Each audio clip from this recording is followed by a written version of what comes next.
85% of U.S. corn is genetically engineered.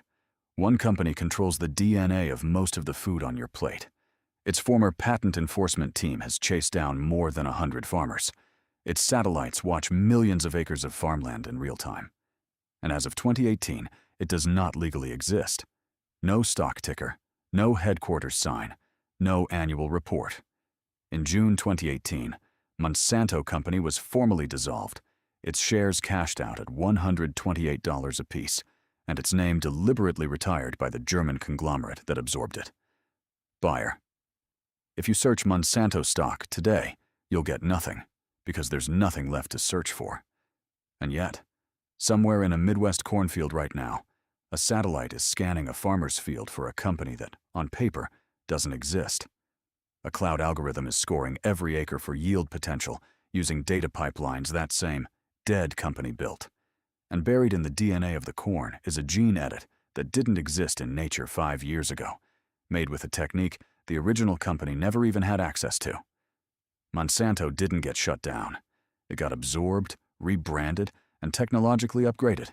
And the underlying tech empire it built, the genetic engineering platform, the patent enforcement system, the farm data business, is bigger today than it ever was under the Monsanto name. So today, we're going behind the business of the company that doesn't exist. Monsanto was founded in 1901 by John Francis Queeny, a St. Louis pharmaceutical representative who'd clawed his way up from being a 12-year-old office boy. He named the company after his wife, Olga Monsanto, and built it on saccharin, an artificial sweetener 300 times sweeter than sugar that at the time only German manufacturers knew how to make. One of Monsanto's first big customers, Coca-Cola. World War I cut off German chemical imports, and Monsanto's revenue exploded more than tenfold in 6 years. By the 1920s, it was manufacturing industrial chemicals, including one that would define its early reputation problem, PCBs, used as coolants in transformers and capacitors for decades before being banned in 1979. Once regulators caught up to what internal documents show Monsanto had known for years, that the compound was toxic and didn't break down. During World War II, Monsanto became a key military chemical supplier and contributed to the Manhattan Project. In the post-war decades, it moved into agrochemicals. DDT in 1944, later banned, and Agent Orange, the defoliant deployed during the Vietnam War that contaminated millions of people. By the 1970s, tightening regulation and a wave of lawsuits were bleeding the chemical business dry. So Monsanto's executives made a bet that would define the rest of the company's existence, pivot out of chemicals and into biotechnology, at a moment when biotech barely existed as an industry. In 1983, a Monsanto research team led by Robert Fraley became the first in history to genetically modify a plant cell, inserting genetic material from another organism into a plant and getting it to express a new trait. The technique they used is called agrobacterium-mediated transformation. Here's the short version. There's a bacterium in nature that naturally injects its own DNA into plant cells. Monsanto's scientists repurposed that bacterium like a delivery truck. Instead of its own DNA, it now carries the gene scientists want to insert. It's essentially biological hacking, using a system's own delivery method to sneak in new code. The commercial breakthrough came through glyphosate, an herbicide Monsanto had developed and sold under the name Roundup. Glyphosate kills nearly everything green, which is a problem if you also want to grow crops with it.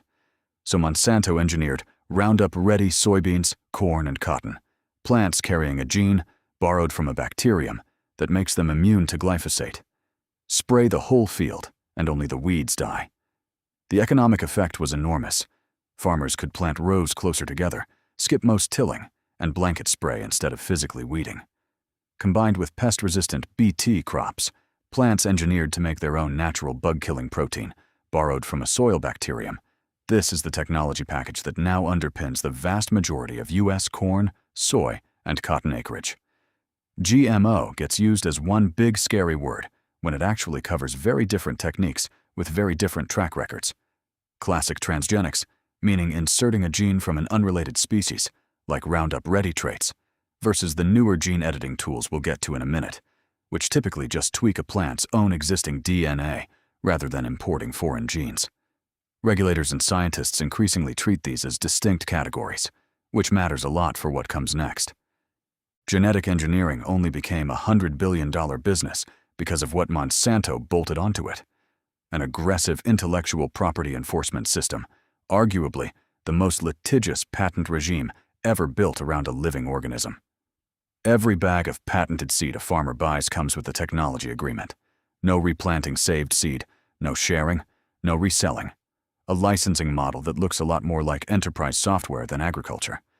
And Monsanto backed it with real enforcement infrastructure.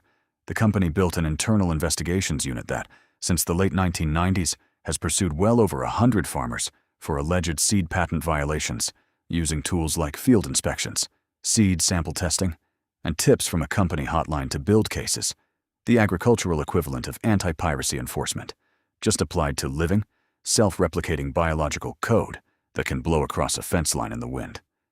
That last part became the company's most infamous legal headache: cases where cross-pollination or wind-blown seed carried patented genetics onto neighboring farms that never bought the seed, raising the question of whether a self-copying, self-distributing piece of biotechnology can really be policed the same way as a piece of software. Courts have generally sided with Monsanto and Bayer's patent claims, but the optics, a multinational suing family farmers over genetics they didn't intentionally acquire, did lasting brand damage that the company has never fully shaken.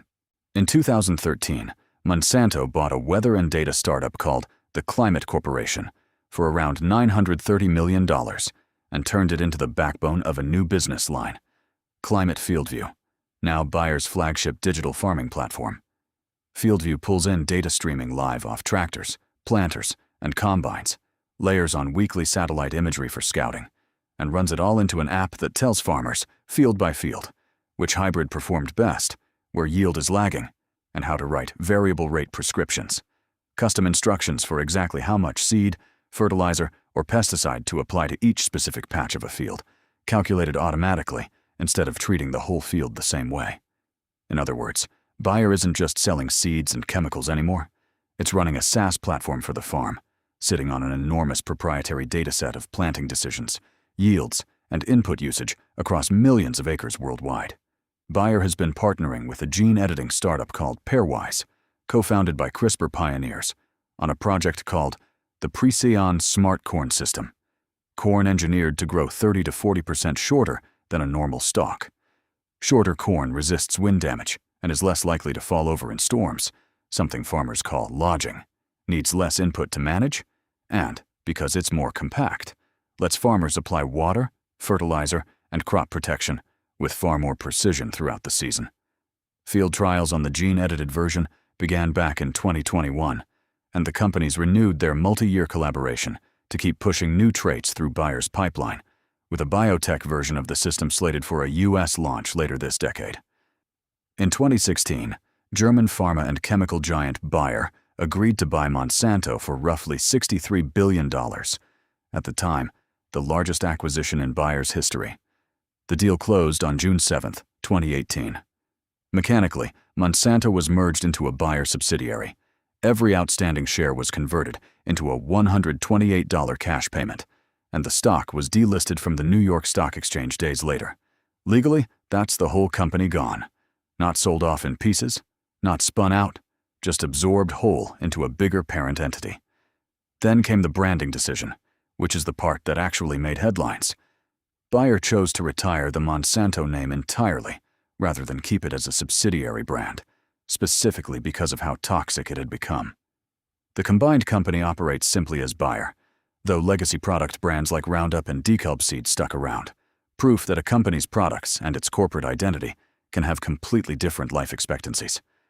But Bayer didn't just inherit Monsanto's seed and chemical business, it inherited its lawsuits, and Roundup turned into one of the most expensive product liability sagas in corporate history.